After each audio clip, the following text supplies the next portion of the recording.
Do you want to translate text instantly with just one tap? In this video, I will show you how to use one-tap translation on a Translate app so you can understand any language easily and fast.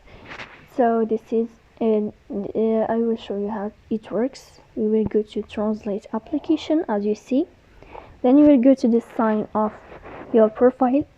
You will move to your profile here. After that, in this page as you see, you will go to this window of settings. You will enter to settings, and then here in this page you will go to tap to translate, and here you will find use tap to translate. When on, tap to translate runs in the background and displays a notification, so this is how it appears on your device. So you will click here to enable this feature as you see, and when you come here you can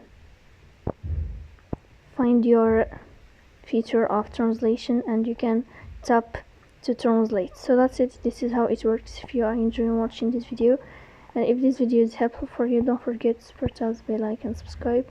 See you in